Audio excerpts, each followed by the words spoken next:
Hi guys, today we're going to be talking a little bit more about hair or natural hair basics and how to take care of your natural hair, because a lot of you guys have been asking me on my Instagram to suggest or ask me about the products that I use and the routines that I have and how do I take care of my hair. So without me, let's just get into it.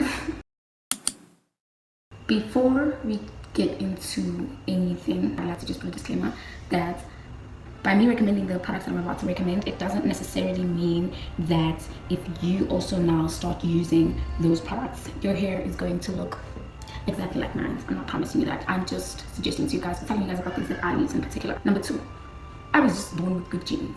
So my mom and dad sides of the family have a lot of hair, so I didn't necessarily need to work an extra mile to achieve what I have. Second disclaimer, I would just like to say that from my understanding and point of view, I genuinely think that all of us here in South Africa that are black from any of the tribes, we all have 4C hair. It just might differ with how thin or thick your type of 4C hair is, or how dense your hair is. Like I have a lot of hair, so it might look like I have lesser type of hair. Well, not lesser type, but maybe not a 4C type hair, just because my hair is so fluffy. We all have 4C hair. I don't care who's in my team. I'm telling you right now, we all have 4C hair, and that's my period. So to take you guys a little bit on my hair journey before I start telling you what to do with your hair, as if I know everything, because like nobody knows what they're doing in this world. We're all just trying to figure it out along the way. Besides the point. So I started growing my hair in 2016 when I was in grade 10. It was towards the end of 2016. I kind of like bullied my mom into letting me grow hair because I was tired of having short hair and I was tired of people mistaking me for a boy. Like, dude, this one time I went to a reception and I was standing there because I wanted that lady that worked at the reception to help me. I forgot what her name was. And she literally said, mind you, there were a lot of other people around. She literally said to me, "What do you want, my boy?" Ma'am, don't be stupid. I was so offended. But that's besides the point, right? I grew my hair from 2016 to now, and now we are at 5-6 years. Yeah, but in the journey of growing my hair, 1, 2, 3 major people that really helped me take care or learn how to take care of my hair, because actually let me not even say it. The 3 people that helped me take care of my hair was my mom, my sister, and my aunt. They were the ones that were always recommending things for me to use, and they made sure I used organic things, like the first thing that they recommended to me was coconut oil, and I used coconut oil for a really long time. I buy it in tubs like this because it's considered like the pure coconut oil that is not chemically infused or whatever the word would be. But yeah, like it's pure coconut oil. It did not necessarily moisturize my hair to the fullest because I don't know. I think that it was because I have more thicker hair, but it's not thick, but I have thick hair. My hair is not flimsy and fragile or soft. It's more on the thicker end, so it didn't moisturize my hair to the fullest, but I really used it for a really long time. Another thing that was recommended to me by my mom to use as an alternative for, or if I could not find the coconut oil, or if I just didn't want to use it because obviously it didn't work to the fullest potential, it was this hair food, and I really recommended this. Oh, look at me, a whole YouTuber. Now this will make your hair really soft and fluffy. It will literally make it feel like, I want to say cotton, but some people don't like the feel of cotton, but it's so soft. I used it for a long time. As you can see, I still use it right now. Moving on, another basic oil that was suggested to me by my mom, and this is actually very recent, but she recently put me onto this. Now this is very thick. If you have like very thinner hair, I would not suggest that you use this most often than I do, because it will like weigh so much on your hair and it will make it break. Oh, another thing that my mom used to make for me was a 7 oil remedy that used to have like a lot of, it was just like a concoction, I can't speak. It was a concoction of oils it had a lot of oils infused together, and I used to use it to moisturize my hair before I went to school in the morning. But let me tell you something, when I was in high school, I wasn't really so much as worried about how my hair looked or how it was. I just wanted to have hair in my hair because I was so tired of having short hair. Because I do remember at some points I did ask my mom to relax my hair, and she was like, you either keep it natural like this or we just cut it all off. I'm not having a child with relaxed hair. And I was like, yo, shut up, woman, it's okay. She used to make a 7-oil remedy, and it used to have, firstly, it used to have coconut oil, olive oil, castor oil, I think it's magnesium oil, if not magnolia oil. It used to have glycerina, and I forgot the other 2 oils that it used to have. One good thing about it was that it really worked. I just stopped using it because it maintenance. You add mainly to find all the different oils, you know. Sometimes you find olive oil, and then other times you can't find the glycerine right to use. It was admin. So then I kind of stopped doing it. That's why I don't use it now. Also, it used to smell really bad. See, now I'm a woman of standards. I can't just be putting things in my head that don't smell nice. All the things that I've just showed you guys, they don't have a terrible scent. Keyword, terrible. It's not terrible, but it's not like the one for the 7-oil remedy. So it's a South African community of girls that have now grown to want to actually grow their natural hair.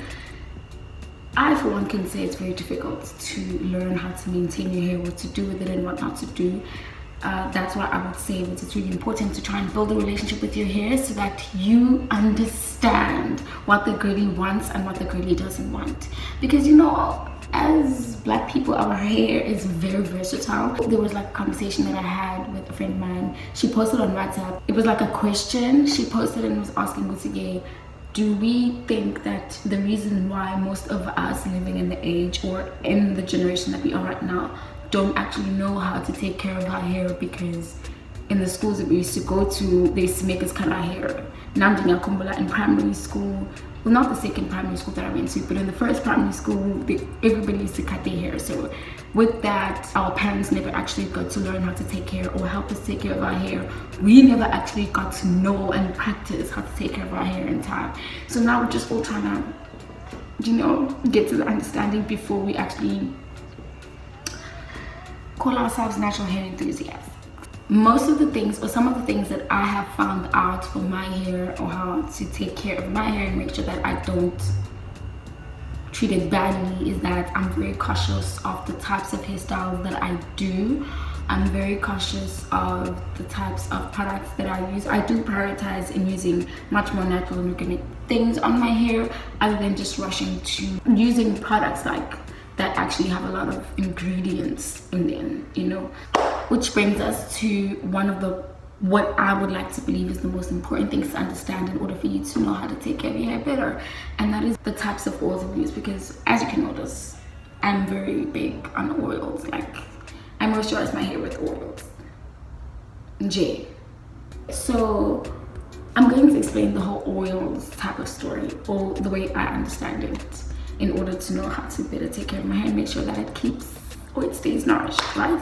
With oils, we have what we call moisture oils and sealing oils, right? So moisture oils are your oils that are more on the thicker end, which means they're made of much thicker molecules, which makes it much more easier for them to be able to penetrate through hair strands in order for them to nourish the hair from within. Certain types of moisture oils that I can think of from the top of my head are coconut oil, avocado oil, and your olive oil. Do you remember the hair remedy? I've been doing things right. My mom is a jail. Moisture oils are more so preferable to be used by people who have thinner hair because they're thin and you're not going to waste so much on your hair and then end up making it break. Also, because they are thinner, they can easily penetrate through your hair strands and be able to nourish your hair from within and still be able to lock in that moisture for a long period of time, because there would be enough moisture for your type of hair, as opposed to a person who has much more thicker hair. It would nourish the hair from within and maybe on the outside, but it wouldn't be as effective as it would be to a person who has much more thinner hair. Kaza. Sealing oils are much more on the thicker end, and they're more so used to lock in moisture. I like to consider MP oil a sealing oil because it's so thick.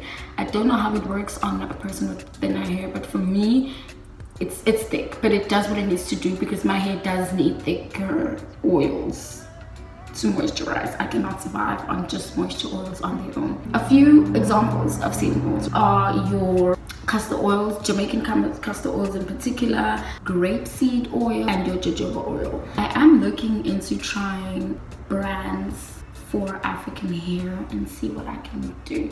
I have tried Cantu, it's great, but it wasn't the best. And I have tried the one that's, I think it's coconut.